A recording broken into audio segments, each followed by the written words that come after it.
Jadi intinya adalah umat Islam ini memang sengaja dijauhkan dari ilmu pengetahuan. Karena kekhawatiran mereka, kalau umat Islam menguasai ilmu pengetahuan, maka mereka akan menguasai dunia sama seperti yang terjadi di abad ke-10 dan abad 12. Tapi kita kan bisa melihat Iran. Dan kita bisa membandingkan dengan Saudi hari ini. Saya bukan anti Saudi. Kita haji juga ke Mekah dan Madinah. Kita berziarah. Kalau kita rindu kepada Rasulullah, kita juga ke Masjid Nabawi. Tapi pada intinya adalah, kalau kita bandingkan dengan Iran, bangsa Persia ini adalah bangsa yang melahirkan banyak sekali keilmuan. Yang saya sebut tadi, hampir semuanya bangsa Persia, kecuali Jabir ibnu Hayyan dan Al-Kindi. Selebihnya orang Persia. Kata-kata algoritma itu diambil dari nama Al-Khawarizmi dalam versi Inggris, algorithm. Jadi adik-adik harus tahu algoritma itu adalah metodologi hitungan kalkulus dalam dunia digital hari ini karena berdasarkan embrio-embrio keilmuan Al-Khawarizmi. Tentang tumbuhan, namanya Abu Bakar Ahmad Ad-Dinawari. Nama kitabnya An-Nabat. Kata nabati ini kemudian melekat ke dalam berbagai folklore botanikal. Ini mohon dikoreksi saya. Kata nabati ini kemudian berasal dari judul kitabnya Abu Bakar Ahmad Ad-Dinawari. Yang mengatakan tumbuhan ini beracun, tumbuhan ini bisa dikonsumsi, tumbuhan ini bisa dimakan mentah, tumbuhan ini bisa dijadikan obat. Ini barokahnya para pemikir-pemikir Persia yang pada masa itu dia Islam. Munculnya orang Persia ini kafir, orang Syiah kafir itu setelah masa kolonial di Timur Tengah. Yang diamplifikasi lewat gerakan-gerakan Zionis Raya itu. The Greater Israel Movement. Jadi Bapak Ibu sekalian, tidak ada gunanya juga kita mengkafir-kafirkan orang apalagi yang seagama. Yang masih juga naik hajinya sama. Kalau kita yang pernah ke Mekah umroh atau haji, kita ketemu dengan orang-orang Iran juga di sana. Jadi para kiai, para gus, para nyai, santri, kalau kita berbicara tentang bagaimana peradaban manusia itu bekerja, ya sudah. Semua bertumpu kepada ilmu pengetahuan. Kita ingin memajukan agama Islam, ya majukan dengan keilmuan Islam, dengan ilmu pengetahuan. Coba Ibnu Sina, ini orang Persia juga. Dia yang menemukan jarak bulan dan matahari dan hitungannya itu presisi sampai hari ini, nggak pakai alat. Anatomi tubuh manusia. Bagaimana manusia memakan makanan, kemudian dicerna, melewati feses dan seterusnya, kemudian menjadi kotoran. Ini kan sebenarnya pemikiran-pemikiran sederhana yang mungkin tidak akan dipikirkan orang pada abad itu, pada abad ke-10 itu. Yang hari ini Ibnu Sina oleh orang-orang Wahabi dikafirkan, karena dia dianggap Syiah. Ini kan sebuah anomali dari bagaimana khazanah keilmuan Islam yang luar biasa pada masanya.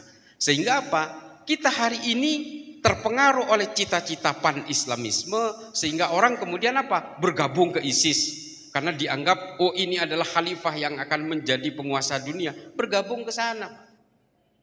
Kalau memang ingin menjayakan Islam, mari kita perbaiki akhlak kita, mari kita majukan dengan ilmu pengetahuan. Hari ini Bapak Ibu sekalian, adik-adik, mohon maaf kalau ada yang salah, ini saya gemeteran ini. Agak grogi juga. Ini para akademisi, para kiai, para ahli agama semua. Memang harus kita amplifikasi seperti itu. Hari ini anak-anak muda di Arab, saya terakhir kemarin itu ke Sarjah. Dari Sarjah saya ke Irbil, ke Irak bagian utara. Setelah dari Sarjah saya ke Tunis, dari Tunis saya ke Libya, dari Libya saya ke Fes, Maroko, dari Maroko kemudian saya terakhir di Berlin. Berbicara tentang bagaimana mengamplifikasi dan mengglorifikasi keilmuan Islam itu. Karena begini, anak-anak muda di Timur Tengah hari ini hampir semuanya tidak percaya agama. Kebanyakan begitu, tapi mereka diam-diam tidak mau mengakui secara terbuka, Kiai. Karena kalau mengaku dia tidak percaya agama di negaranya dia dipenggal. Seperti di Saudi misalnya. Terutama perempuan-perempuan di Saudi itu banyak sekali yang tidak lagi percaya kepada agama dan tidak percaya dengan adanya Allah. Melahirkan banyak sekali tokoh-tokoh ateis dari Saudi perempuan.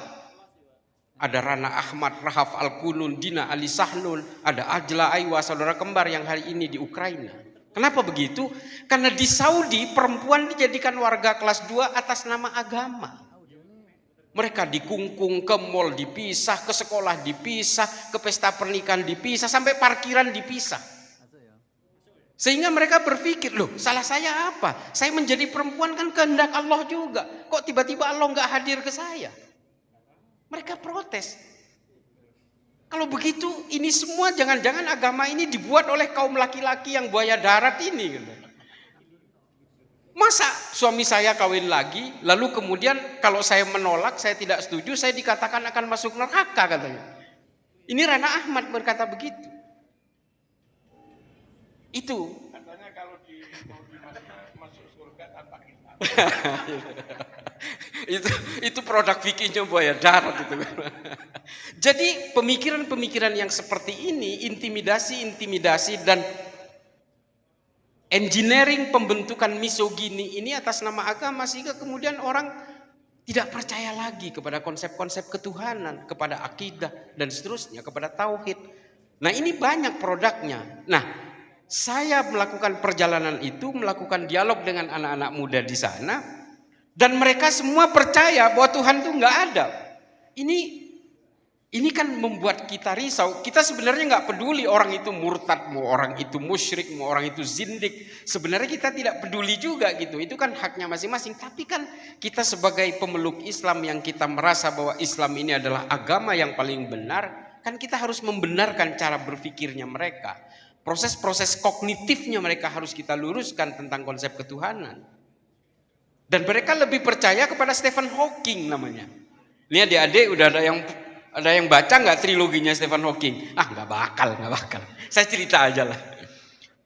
Jadi bukunya Stephen Hawking ini, Bapak Ibu sekalian, adik-adik, The Brief History of Time ini bercerita bahwa alam semesta ini bukan diciptakan oleh Tuhan.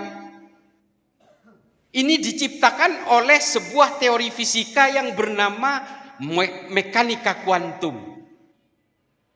Jadi Tuhan itu tidak ada, kata Stephen Hawking. Dengan pembuktian di dalam bukunya yang luar biasa, dengan bagaimana kosmik berbenturan, bagaimana pusat gravitasi yang bernama black hole dan seterusnya itu. Nah, ini kita hari ini mungkin karena belum baca ini, tapi adik-adik Gen Z, adik-adik yang hari ini masih dalam masa-masa pencarian seperti ini, kalau baca bukunya Stephen Hawking, setengah bisa jadi akan murtad. Ini kan kekhawatiran kita. Bukunya Stephen Hawking itu membedah secara ilmu pengetahuan dan masuk akal bahwa mekanika kuantum itu adalah Tuhan, kata Stephen Hawking. Belum kita bicara tokoh ateis lain yang namanya Richard Dawkins. Richard Dawkins ini neurolog, ahli saraf dari Inggris. Dalam bukunya Angan-angan tentang Tuhan dikatakan bahwa Tuhan itu tidak ada. Tuhannya manusia itu adalah 2 miliar urat saraf yang ada di dalam tubuh manusia. Kalau urat saraf ini jumlahnya kurang ketika lahir, maka anak itu cacat. Kalau manusia dipenggal lehernya sampai putus, pasti dia mati meskipun kata Tuhanmu bisa jadi hidup. Kata Richard Dawkins. Kenapa? Leher ini adalah penghubung urat saraf dari otak ke sensor motorik.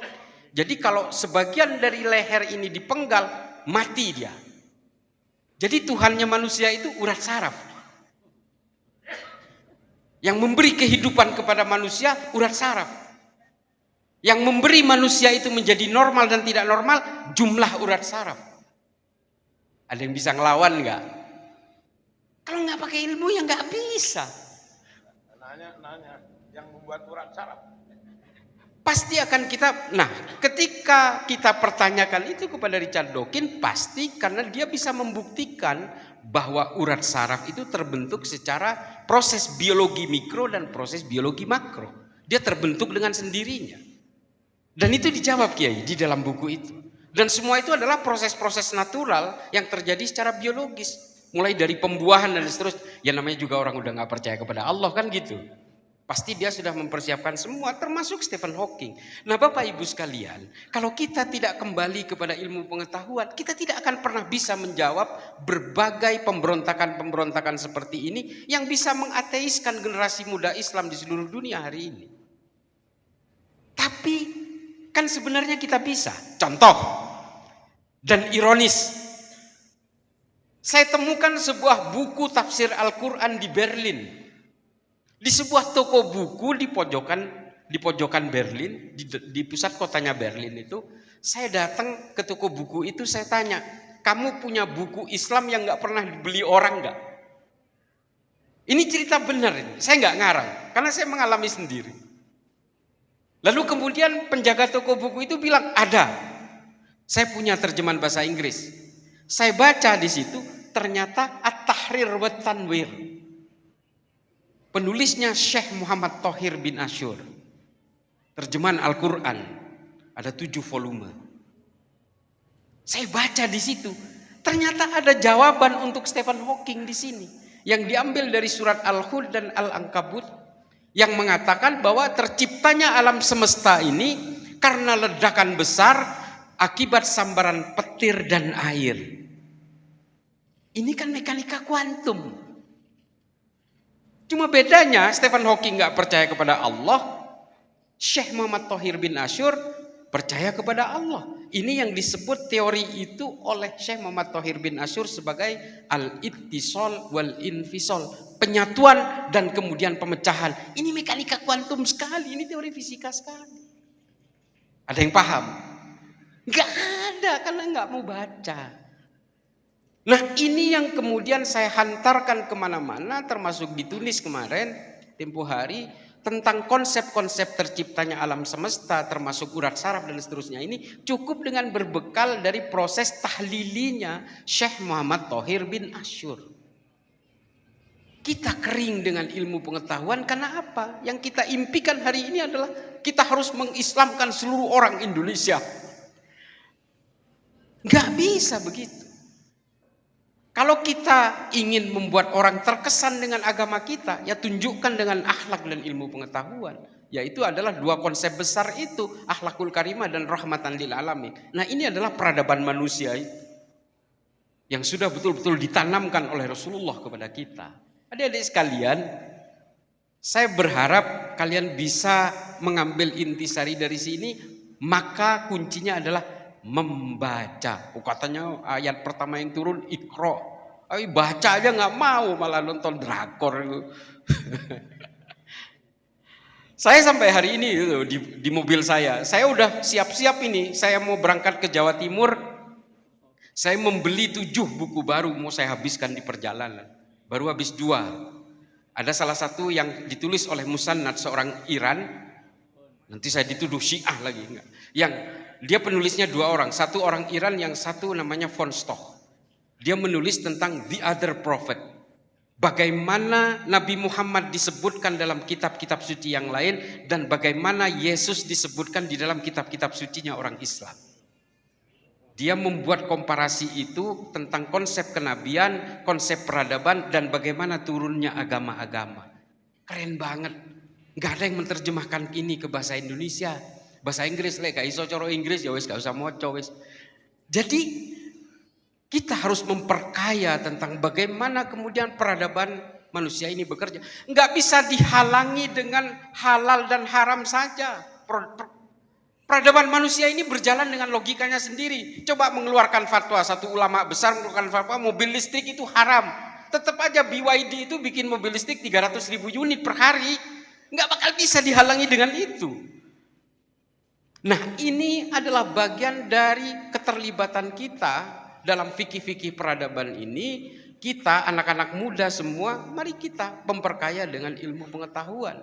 Kita boleh baca kitab-kitab fikih, mulai seperti kita taklim muta'allim itu kan dari awal udah diajari. Habis itu sulam, taufik, sulamuddiniyah dan seterusnya.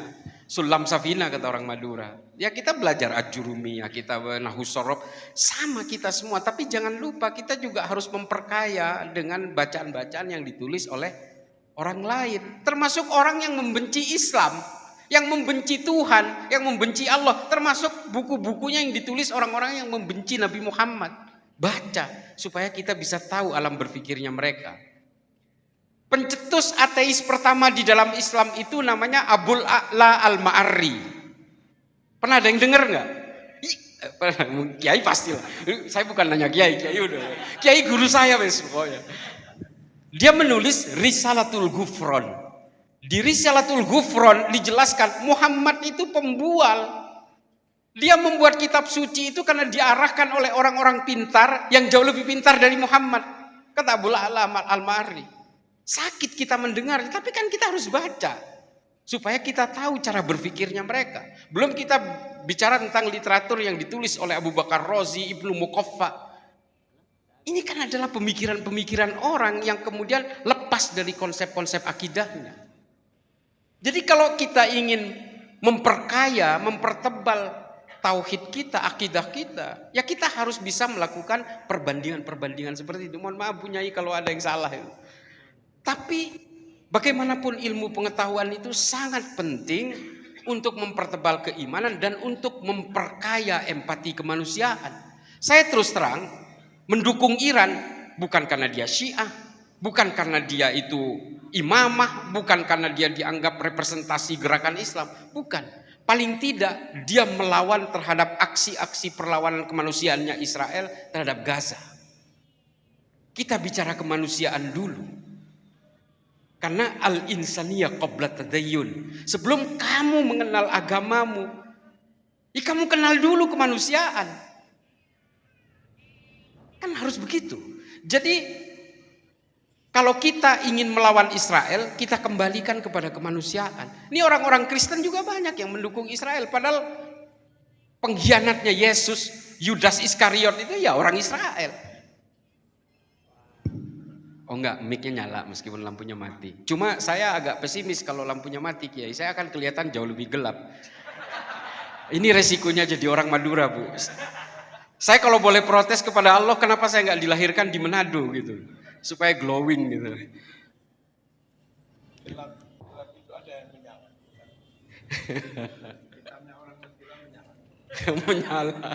menyala abangku.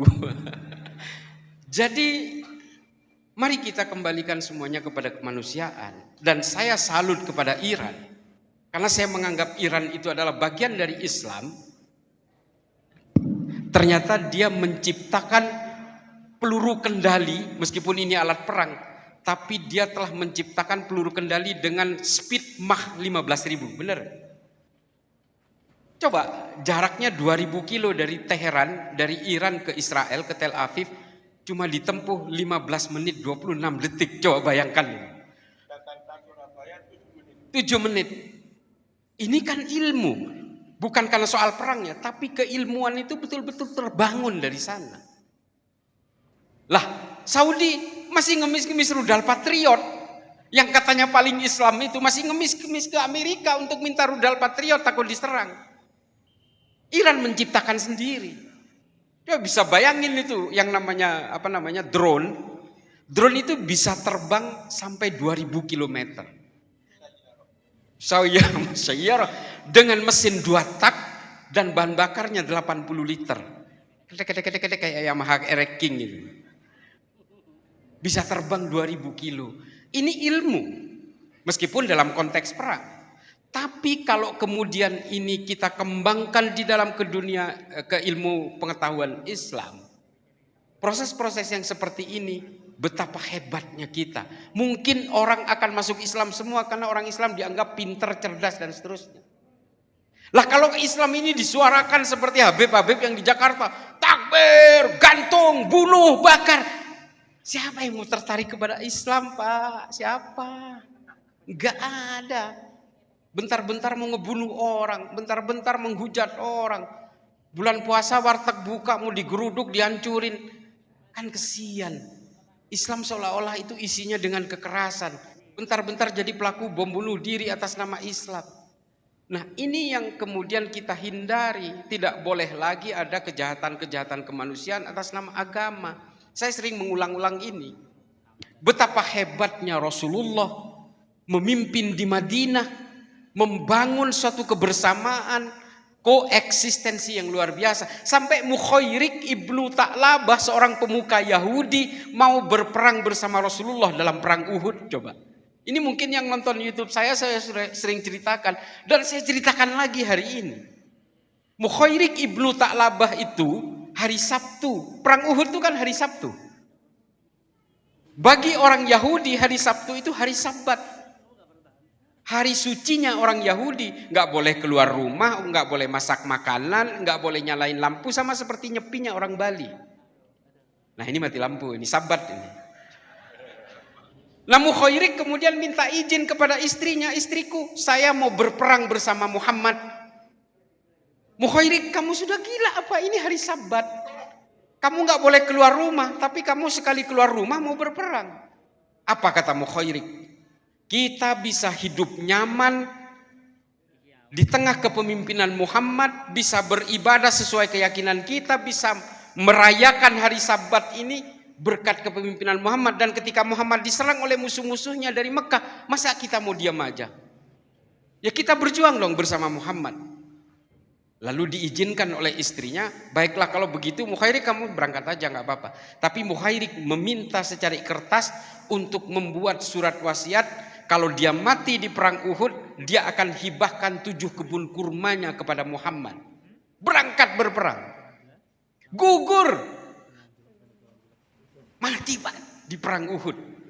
Persis di lembah, ini dalam keterangan Al-Mas'udi, persis di lembah ketika dia harus menjaga lembah itu. Kalau lembah itu jebol, Nabi Muhammad yang sedang berada di atas bukit akan habis.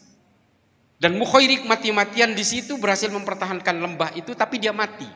Sahabat kemudian datang kepada Rasulullah, ya Rasulullah, ini ada syuhada tapi bukan orang Islam. Kami bingung cara memakamkannya. Lalu apa kata Rasulullah? Kalian gak usah bingung. Makamkan jenazahnya Mukhairik itu sesuai dengan keyakinannya. Berikan kepada keluarganya. Urusan Mukhairik mau masuk surga atau masuk neraka, biarlah Allah yang memutuskan. Lalu ada sebuah perkataan yang ditashih oleh Imam Muslim sebagai sahih, bahwa Mukhairik adalah sebaik-baiknya orang Yahudi. Ini hadis. Asbabul wurudnya kisah tadi.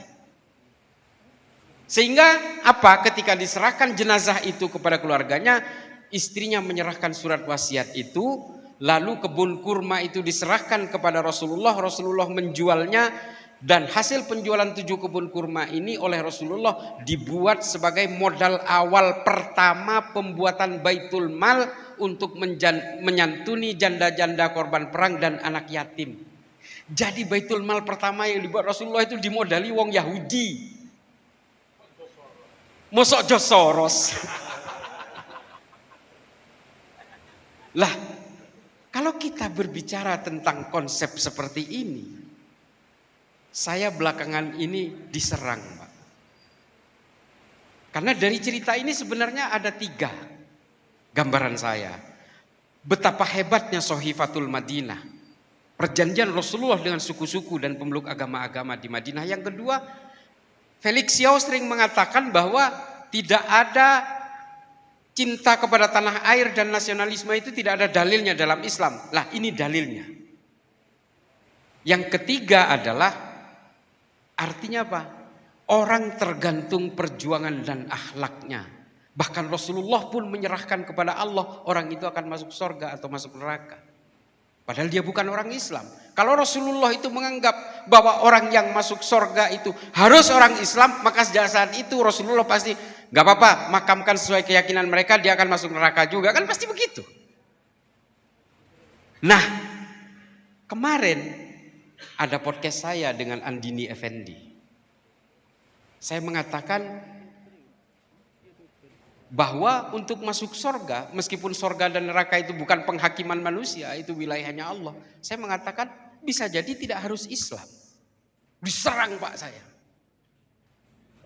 Kalau yang menyerang narasi seperti ini berarti sama dengan Wahabi yang percaya bahwa orang tuanya Rasulullah akan masuk neraka karena bukan orang Islam. Dan itu diyakini oleh orang Wahabi. Abdullah dan Aminah masuk neraka. Kata Wahabi. Ada hadisnya loh, jangan salah. Dan ditasih oleh Imam Muslim. Indeks nomor 203. Ya Rasulullah, aina abi, kata sahabat. Rasulullah menjawab, finnar. Coba, inna abi wa abaka finnar. Bapakmu dan bapakku masuk neraka. Dan ini dipegang oleh orang Wahabi. Kita kan gak rela kalau orang tuanya Rasulullah masuk neraka, Bu. Lalu apa pandangan kita tentang ini? Kesepakatan ulama-ulama Ahlus Sunnah wal Jamaah menetapkan bahwa ada konsep yang namanya Ahlul Fatrah. Apa Ahlul Fatrah ini? Orang-orang yang berada dalam masa kekosongan, mulai dari zamannya Nabi Isa ke zamannya Nabi Muhammad, ada kekosongan kerasulan. Ini yang disebut dengan Ahlul Fatrah. Dan menurut ulama-ulama masyhur Ahlus Sunnah wal Jamaah, orang-orang yang berada dalam masa Ahlul Fatrah ini bisa jadi sesuai dengan akhlak dan perjuangannya terhadap manusia, dia bisa masuk surga. Saya berpegangan ke situ. Sehingga saya meyakini bahwa orang tuanya Rasulullah masuk surga. Coba, meskipun ada hadisnya, tapi saya lawan dengan konsep Ahlul Fatrah ini. Karena mereka kan gak ada yang tahu. Ini kan masa kekosongan 700 tahun. Ini jawaban klarifikasi saya terhadap konsep itu. Yang kedua adalah ada kisah juga. Ada ustadz guru ngaji di Lembang, di Bandung Barat. Menghamili 9 santrinya. 2022 kejadian, sekarang lagi di penjara. Masa kita mau satu sorga dengan dia karena dia Islam? Akhlaknya udah jelas-jelas bejat seperti ini. Lalu kita bandingkan, saya di dalam podcast itu menggambarkan Thomas Alva Edison yang menciptakan lampu ini loh. Ini bukan orang Islam loh. Tapi dia menerangi Masjidil Haram, menerangi masjid, menerangi orang ngaji, menerangi daurah-daurah, menerangi pengajian, menerangi alam bumi ini sampai hari ini. Bisa jadi dia tidak kenal Islam. Dia berdiri dengan keyakinannya sebagai orang Kristen. Adilkah kita kalau dia kemudian kita pastikan masuk neraka? Memang Allah semua yang akan memutuskan. Tapi berkahnya Thomas Alva Edison ini kan, ini menerangi orang wudhu, orang sholat. Sampai sekarang orang ngaji juga kalau nggak ada lampunya kan gimana? Belum kita bicara penemu pesawat terbang. Gila, ke Mekah 9 jam.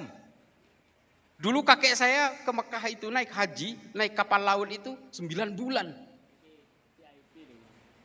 Coba, Oliver and Wilbur Wright brothers, bersaudara yang menemukan pesawat. Ini kita tidak berbicara tentang keimanan, tapi bagaimana peradaban manusia berempati terhadap kemanusiaan. Khairun nas anfa'uhum linnas. Agak berapi-api saya. Karena bagaimanapun Pak, manusia penghormatannya itu diukur dari akhlaknya. Mau Habibnya, tapi akhlaknya bejat, ya bajingan aja. Saya sering ngomong begitu. Tapi petani akhlaknya bagus, ilmunya luar biasa. Ya Allah, saya cium bolak-balik. Karena akhlak gak ada. Rasulullah itu memang hanya menanamkan itu. Jadi Bapak Ibu sekalian, ada satu tulisan, mungkin ini adalah bagian akhir-akhir ya. Selain ilmu pengetahuan, kemudian akhlak yang bisa memajukan Islam ini. Politik. Terpaksa saya ngomong politik meskipun tidak mau ngomong politik Indonesia. Lagi terlapor, aduh susah banget. Susah berat. Ya karena kalau jauhnya Mbak Yai Marzuki tadi, ya karena sampean suruh ngerem itu, jangan terlalu berani. Ya gimana? Kita kan nggak bisa direm juga kadang-kadang.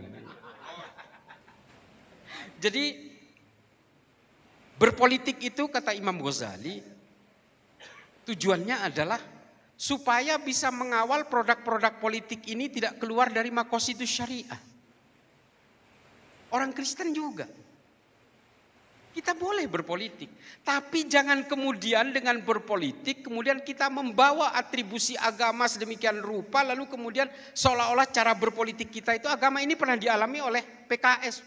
Ini mohon maaf kalau ada PKS di sini, mohon maaf Prof Yai. Kan dari dulu kampanyenya itu ini untuk Islam, kejayaan Islam dan seterusnya. Ternyata Setelah korupsi daging sapi kan akhirnya jadi repot. Seolah-olah Islam itu juga korupsi daging sapi gitu.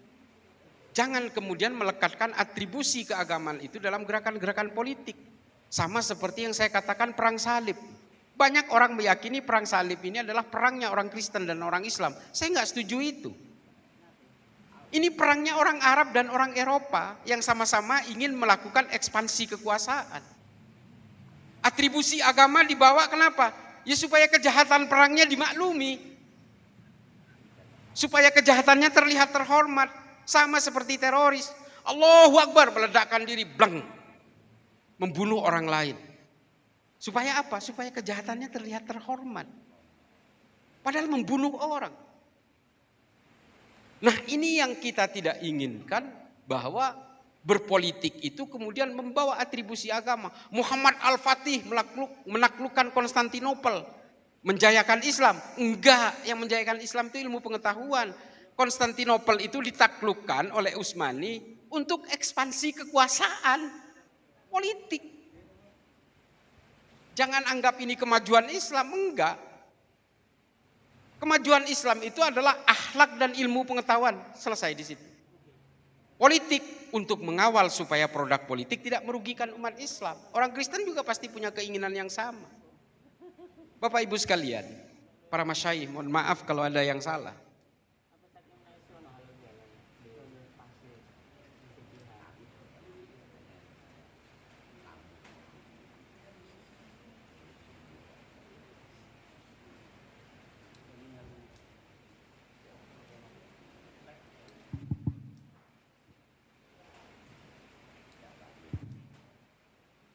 Saya sebagai orang Islam, Bapak Ibu sekalian, saya menganggap hanya agama saya yang paling benar. Udah pasti itu. Saya tidak menganggap semua agama itu benar. Tapi yang menyatukan dari semua agama-agama itu adalah soal kemanusiaan. Saya meyakini al-insaniyah qabla tadayyun itu. Tapi kan untuk menyatakan bahwa agama saya yang paling benar, kan saya tidak harus menyalah-nyalahkan dan menjelek-jelekan agama orang lain. Untuk menyatakan bahwa istri saya cantik, saya tidak harus menjelek-jelekan istrinya Mbah Yai Marzuki Mustamar. Kan ngoten Yai? Enggak harus. Tidak akan mengurangi kadar kecantikannya.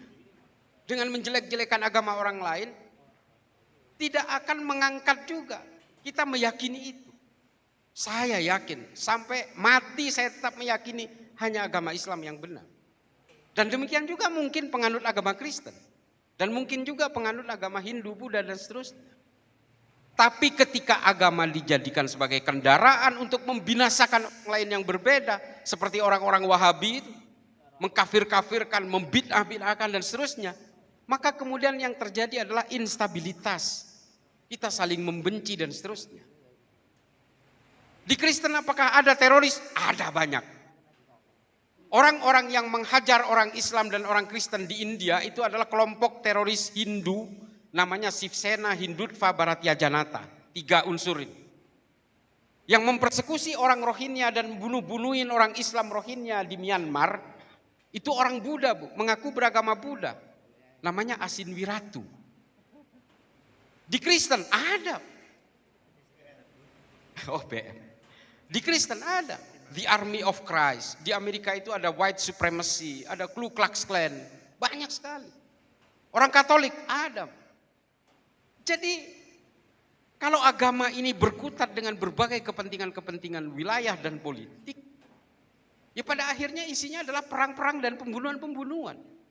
Itu yang dijejalkan kepada umat Islam oleh orang-orang barat hari ini, sehingga kita mudah terpengaruh. Coba bayangkan, Syekh Rizal anak Trenggalek, juara pertama, juara 1 astronomi tingkat dunia di Ukraina, SMA.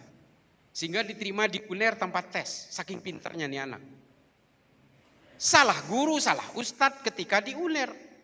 Ketika ISIS mendeklarasikan khilafah Abu Bakar al-Baghdadi di Irak, berangkat dia bergabung. Karena dia meyakini bahwa ISIS itulah pemimpin dunia. Hilang keluarganya, hilang jejak Syekh Rizal. Kebetulan kalau nggak salah keluarganya pengurus Muhammadiyah di sana. Bukan NU, bukan. NU aman. Nah, Dia kehilangan kontak. Zefrizal berangkat berperang bersama ISIS. Tahun 2018 dia mengirimkan ke salah satu temannya fotonya, kakinya udah buntung sebelah. Kena ledakan bom di Mosul di Irak. Tahun 2023 kemarin ada kabar dia ada di Libya. Saya mencari ke sana ingin menyelamatkan anak ini. Karena katanya pertempuran terakhir ISIS dan pasukan Kurdi di Raqqa terakhir, dia berhasil kabur ke Libya untuk pergi ke Mali. Lewat jalur laut ditangkap oleh angkatan laut Libya dan dipenjara di Benghazi namanya. Saya datang ke Benghazi.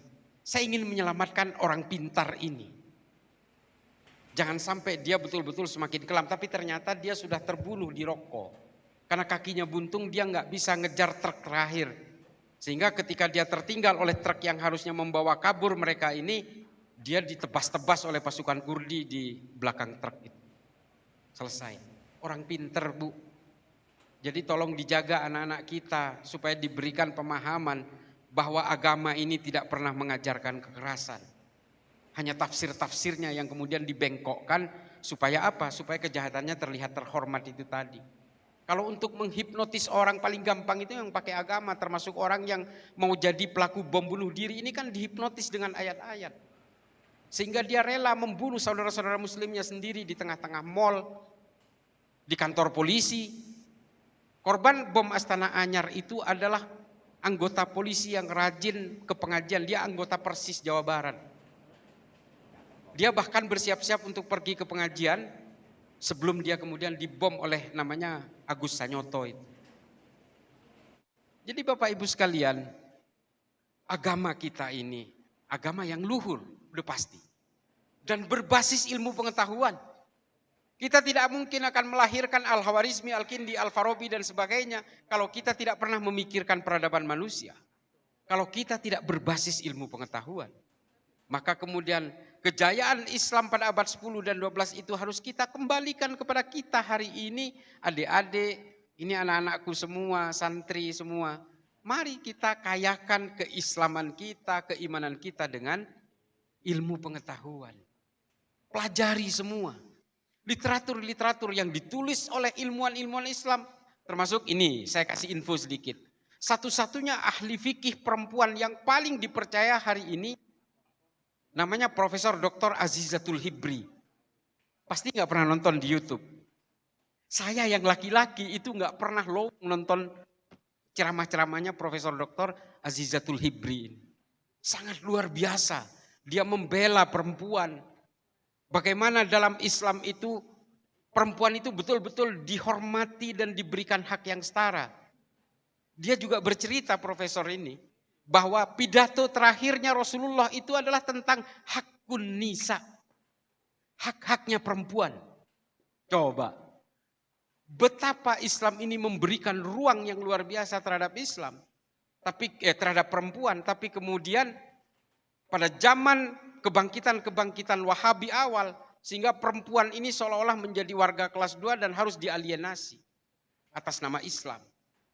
Dan hari ini Muhammad bin Salman berusaha meratifikasi semua aturan itu dengan memberikan ruang yang lebih kepada perempuan. Karena begini, saya baca juga pernyataannya di CBS. Kalau perempuan ini tetap diberlakukan seperti era Wahabi, maka yang akan menjadi pemberontak terhadap kerajaan itu pasti perempuan semua. Sehingga hari ini perempuanlah yang lebih didahulukan untuk diberikan ruang. Jadi kalau keluar negeri nggak perlu mahram, perempuan sudah bisa nyetir, perempuan sudah bisa ke mall tanpa harus didampingi mahram dan seterusnya.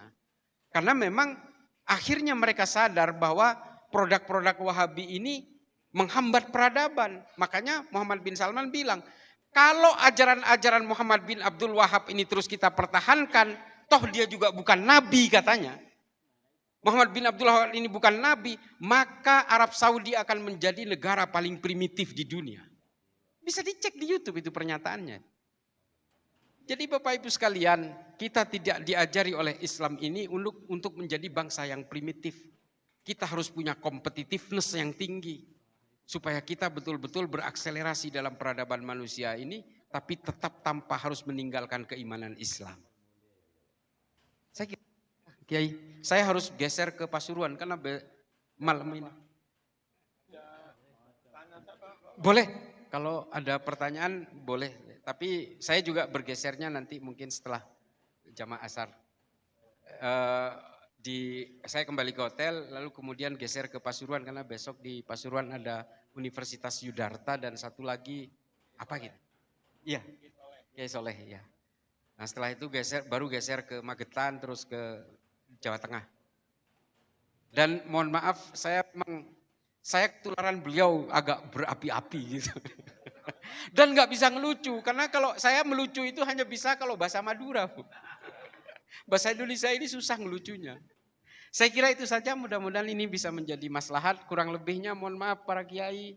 Saya takutnya suul adab terus sama kiai soal ini. Mudah-mudahan ini bisa menjadi manfaat. Wah udah langsung unjuk tangan ya. Ya habis ini kita tanya jawab mungkin kiai. Nggih, monggo. Monggo Dr. Hamim.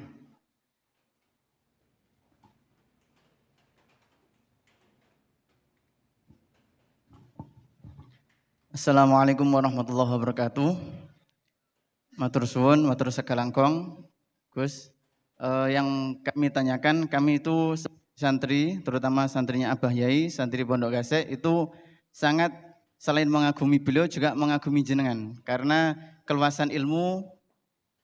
Nah, bagi kami rekomendasi buku yang bisa kami baca untuk bisa mengikuti jejak panjenengan.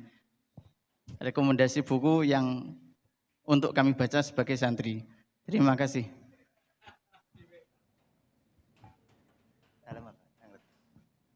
Nggih. Matur suwun, ngapunten apa Cak Islah.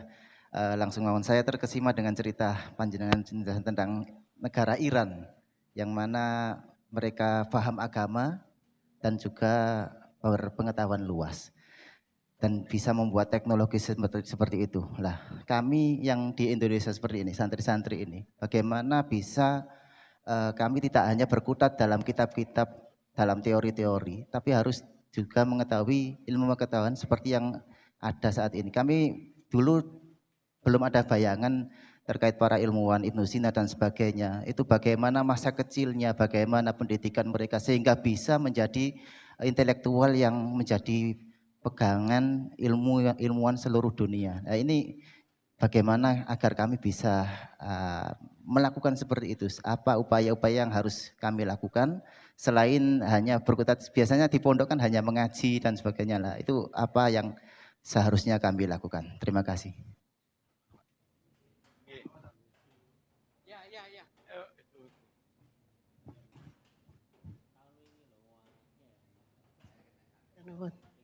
Assalamualaikum warahmatullahi wabarakatuh.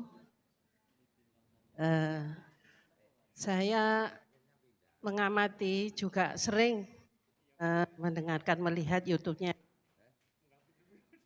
Mumpung di sini yang membahas masalah Wahabi ya, Marzuki ya sering saya mendengarkan masalah keterangan-keterangan Wahabi. Yang saya tanyakan, mau nggak mau Wahabi itu di Indonesia berkembang. Bahkan saya kecolongan teman saya yang dulu neneknya, keluarganya semuanya orang NU. Tapi gara-gara dia pindah tugas di Jakarta, dia istrinya polisi, sak polisi juga itu ikut Wahabi. Dan di dalam grup itu mempengaruhi teman-teman saya untuk yang namanya sadranan ziarah kubur bukan bid'ah lagi, syirik. Itu sebagian teman itu ada yang goyah, selamatan yang mau Ramadan. Saya di situ mempertahankan alasan argumen, saya keluarkan argumen, tapi dianggap teman-teman itu bertengkar. Lah yang cuma saya tanyakan, saya bergerak di lapangan untuk yang seperti ini gimana Gus? Terus apalagi saya juga di organisasi yang baru saja berkembang, yang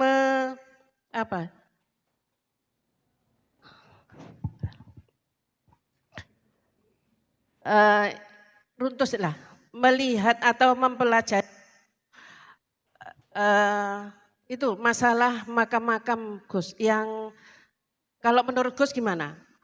Ada makam-makam yang sekarang ini loh banyak yang dipalsukan. Saya pernah membaca buku yang terlalu melompatnya jauh. Ketika kuliah, saya di Madura kan nyantri di pondok pesantren Syekhona Khalil. Sudah biasa membaca kitab-kitab klasik. Kitab-kitab ya mungkin ya sehebat-hebatnya ketika itu ya hikam lah gitu. Ketika di Madura itu. Tapi ketika kuliah ke Jakarta, senior saya memberikan Ma'alim Fitorik, Sayyid Kutub. Langsung lompatannya luar biasa, sehingga saya mengkafirkan Gus Dur, mengkafirkan Buya Syafi'i Ma'arif, mengkafirkan NU, bapak saya, kakek saya, semua saya kafirkan. Karena dia tunduk kepada Pancasila. Itu lompatan yang luar biasa. Tapi ternyata saya salah di situ. Jadi saya kemudian kembali lagi ke awal dengan membaca tafsir-tafsir Quran yang berbasis tahlili, analisis. Salah satunya adalah pada zaman itu Muhammad Asy'ad yang saya baca. Salah satunya. Kemudian Syekh Muhammad Thohir bin Asyur tadi. Jadi kita mulai dari tafsir-tafsir Al-Quran dulu yang berbasis analisis. Makanya tebal, bervolume-volume itu. Tebalnya luar biasa memang. Tapi kita harus betul-betul mencari analisisnya, diagnosisnya dengan tepat. Nah itu bagus, makanya Syekh Muhammad Thohir bin Asyur ini, At-Tahrir wa Tanwir ini juga pada akhirnya dijadikan bagian dari literatur dasar dari tafsir Al-Misbah, Quraisy Shihab. Itu sebenarnya hampir semuanya didominasi oleh At-Tahrir wa Tanwir. Karena tahlilinya luar biasa analisisnya. Nah dari situ baru kita bisa memahami tentang konsep-konsep tafsir. Nah ini nanti jawabannya ke Ibu soal ini, soal tafsir ini. Nah itu yang menurut saya harus dibaca lebih awal dulu. Baru kemudian berkembang, ujungnya nanti filsafat. Jangan filsafat dulu, nanti sampai jadi ateis. Saya belajar filsafat itu di terakhir. Hanya untuk memperkuat nilai-nilai keimanan. Dari logika dasar berpikir dan proses kognitif namanya.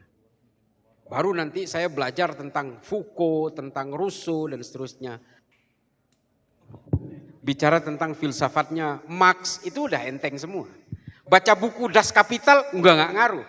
Baca Zarathustranya Nietzsche udah nggak ngaruh. Kenapa? Kita sudah baca Ihya Ulumuddin, kita sudah baca Hikam, kita sudah baca Tahafud Al-Falasifah, kita sudah baca Tahafud At-Tahafud.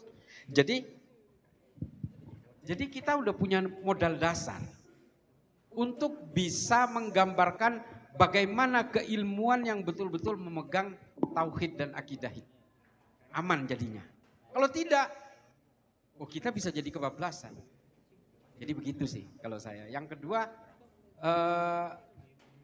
ya termasuk kalau saya sih konsepnya membaca. Karena saya membaca sejak kecil. Saya sebelum sekolah SD udah bisa baca tulis. Dan saya udah bisa baca Quran sebelum SD. Jadi masih umur 5 tahun saya udah bisa baca tulis. Sehingga saya udah hobi baca gitu. Udah hobi baca. Sampai bungkus-bungkus biskuit, bungkusnya minuman ini saya tahu. Jadi PT Siantar Top itu pabriknya di mana? PT Ongko Wijoyo itu di mana? PT Bentul Malang gitu. Jadi saya udah tahu semua karena apapun saya baca. Nah sejak saat itu ketertarikan membaca itu sudah bukan lagi sebuah ketertarikan. Sudah kebutuhan. Saya lebih baik membaca daripada makan. Itu penyakit buat saya. Jadi kalau nelpon saya jangan jam 7 pagi. Saya pasti tidur. Kalau mau nelpon saya jam 1. Karena saya tidurnya habis subuh. Karena dari jam 12 sampai subuh itu saya baca. Pasti baca.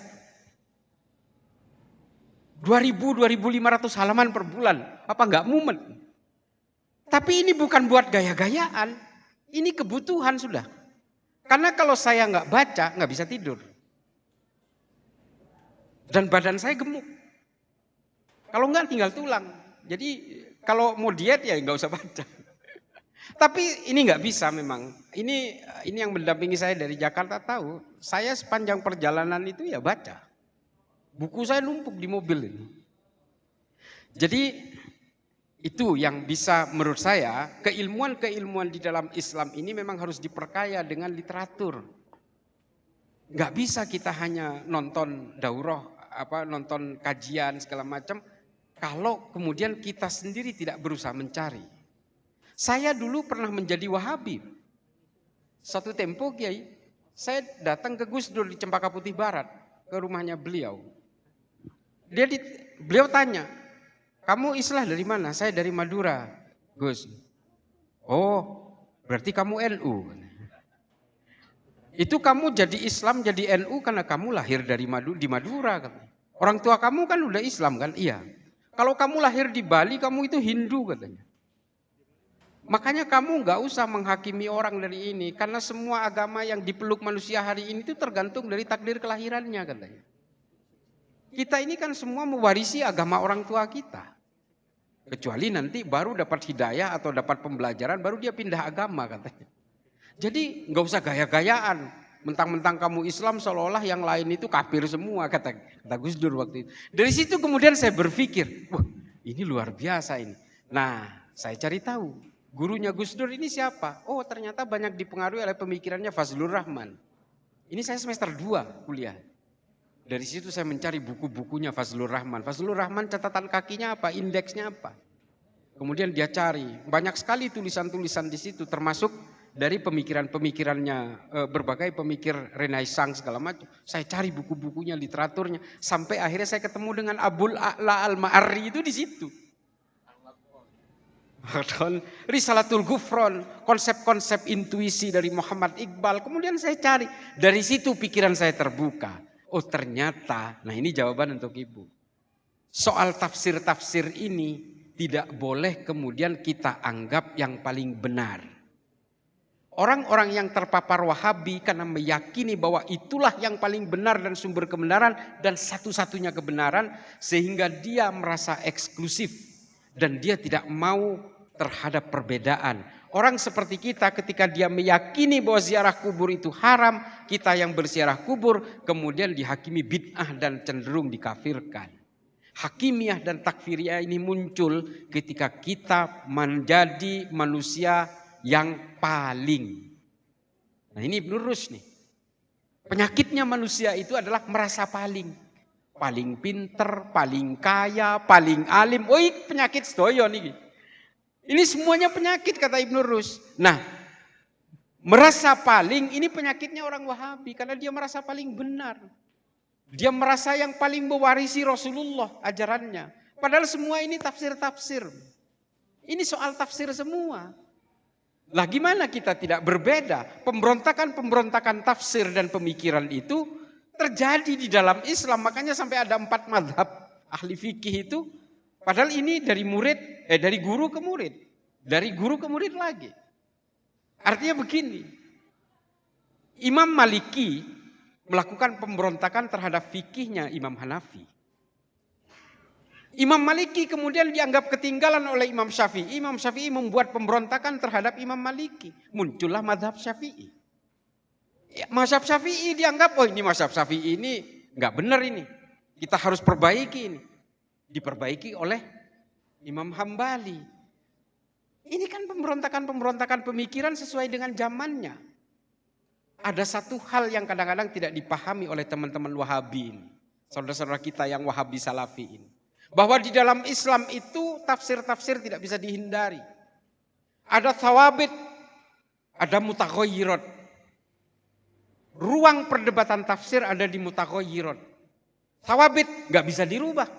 Sholat 5 waktu, mau dirubah gimana ya di thawabit? Tapi ruang mutaghayyiratnya di mana? Di jamak takhirnya, di jamak takdimnya, ada di kosornya, ada di soal jaraknya. Yang bisa dijamak itu 60 kilo, 70 kilo, 100 kilo. Ini ruang mutaghayyirat yang tidak bisa dihindari.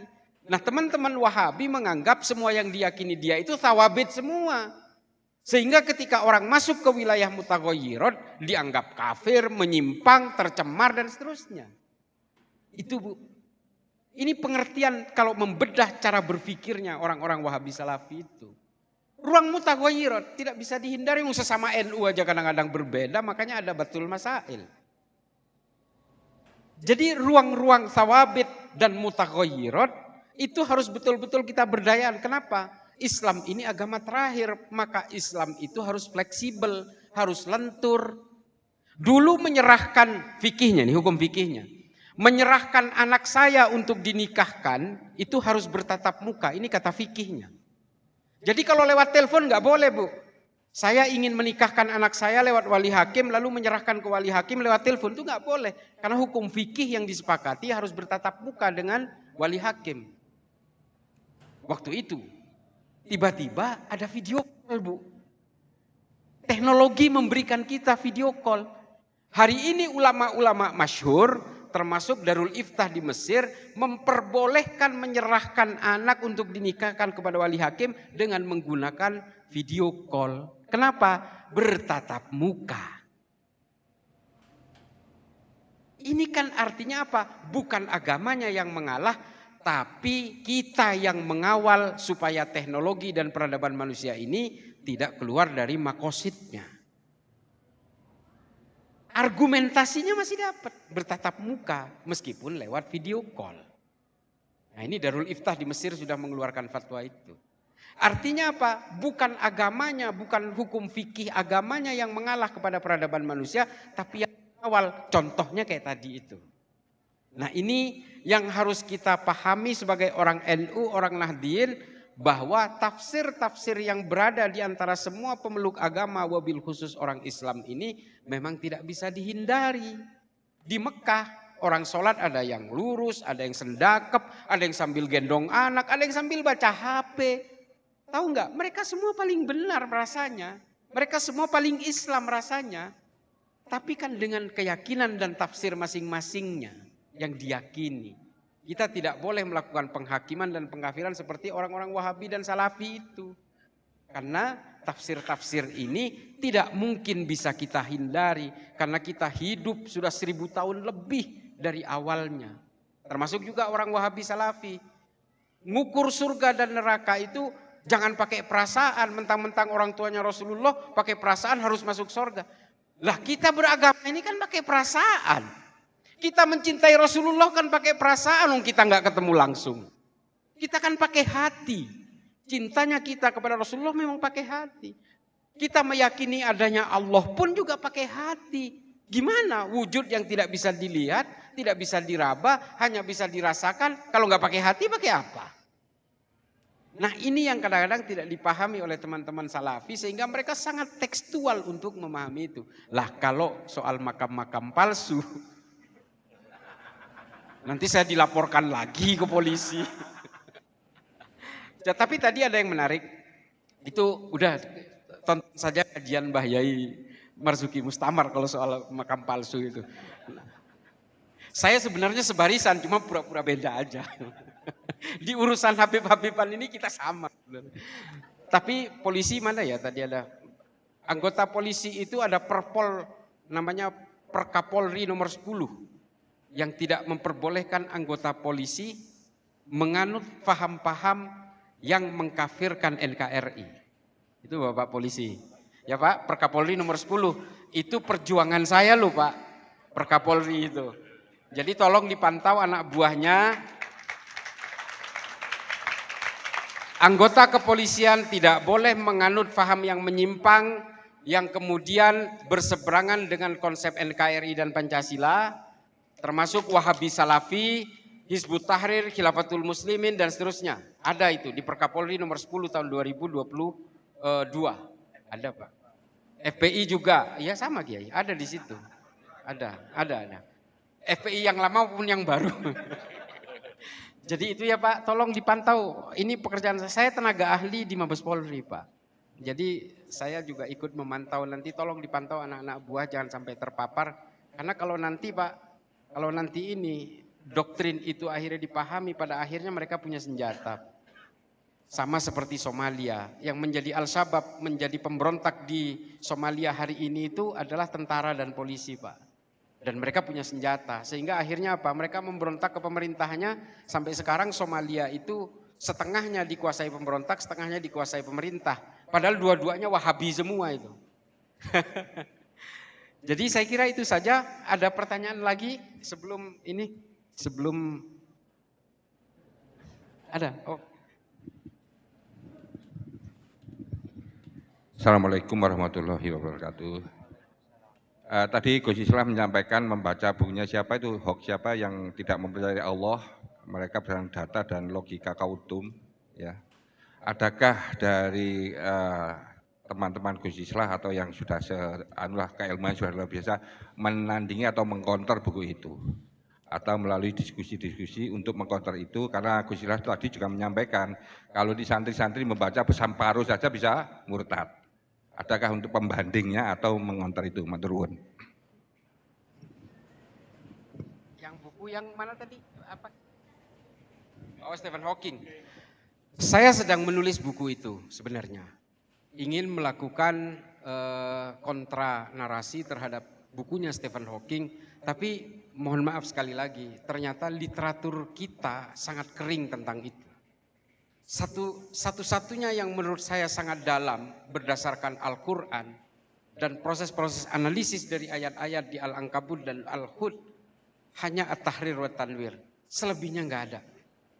Ini adalah keterbatasan sendiri. Makanya dalam beberapa 1 tahun terakhir kemarin saya mencari literatur itu sampai ke Skotlandia. Saya dengar di Skotlandia itu pernah ada bedah kajian analisis di University of Edinburgh di Skotlandia tentang konsep kosmik dan astronomi dalam pandangan Islam berdasarkan Al-Quran. Saya cari literaturnya ke sana, alhamdulillah dapat, tapi ternyata yang dikutip juga tafsirnya dari Syekh Asur juga. Memang agak kering karena saya berharap adik-adik sekalian, terutama dari kajian tafsir hadis di UIN, mudah-mudahan di sini ada teman-teman dari UIN. Dari UIN tadi ada kalau nggak salah. Jadi dari kajian adik-adik mahasiswa mudah-mudahan bisa menemukan, bisa mengeksplorasi tentang teori-teori Genesis. Injil jauh lebih kering lagi. Teori penciptaan alam semesta dan manusia itu hanya ada di dalam 1 surat saja di Genesis, penciptaan. Di Injil, di Bible. Di Hindu Buddha malah lebih nggak ada lagi. Dia semuanya konsep-konsepnya pasifisme namanya. Konsep-konsepnya mengembalikan ke Tuhan semua, jadi nggak bisa dijadikan alat bantah. Kalau dikembalikan kepada Tuhan, ya pasti nggak bisa bantah. Artinya buat mereka, orang mereka itu sudah nggak percaya Tuhan, gimana? Nah ini saya sedang berusaha mencari literatur, insya Allah nanti kira-kira bulan Oktober saya akan ke Kyoto, ke University of Kyoto di Jepang, untuk mencari ini, karena katanya ada. Katanya, itu juga belum tahu kita. Kemarin saya ke London juga bertemu dengan salah satu saintis astronomi dan juga ahli pemetaan bumi di King's College. Ketemu di sana, menurut saya dangkal juga.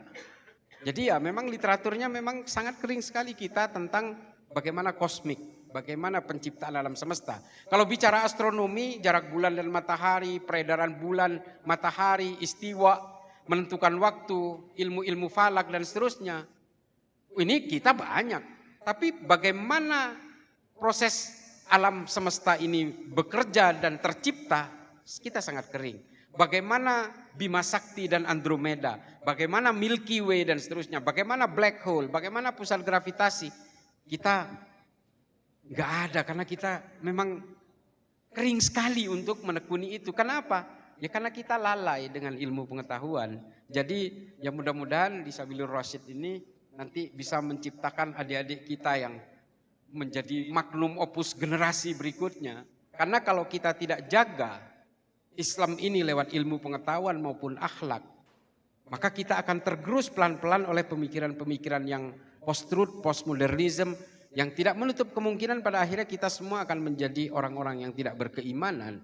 Hanya muncul di KTP, muncul di dalam identitas-identitas, tapi sebenarnya kita tidak punya konsep ketuhanan sama sekali. Nah ini yang kita khawatirkan. Kita kan ingin sampai hari kiamat Islam ini tetap hidup, guyup, dan tetap menjadi diaspora dalam berbagai konsep pemikiran dasar manusia. Ya saya kira itu saja, mudah-mudahan ini sambil doakan mudah-mudahan buku saya cepat selesai. Tapi ya berat juga karena literaturnya sangat kering sekali. Tapi ya kita akan terus berusaha. Target saya 2027 seharusnya udah terbit. Dan ada penerbit yang sudah mau mencetak, menerbitkan dan mendistribusikan. Ya mudah-mudahan nanti kajian-kajian sebelum diterbitkan akan kita lakukan. Mungkin termasuk juga di Pondok Pesantren Mriki, Kiai. Jadi nanti supaya akademisi kumpul di sini dan kita membahasnya. Saya kira itu saja, mudah-mudahan menjadi maslahat bagi semuanya. Mohon maaf saya harus bergeser ke tempat lain. Mudah-mudahan ini semua bisa menjadi teguran bagi saya kalau terjadi kesalahan, karena saya sebenarnya jangan terlalu percaya saya ini fakir ilmu, cuma sok tahu aja. Biasa Madura kan kayak gitu. Wallahul muwaffiq ila aqwamit thoriq. Wassalamualaikum warahmatullahi taala wabarakatuh.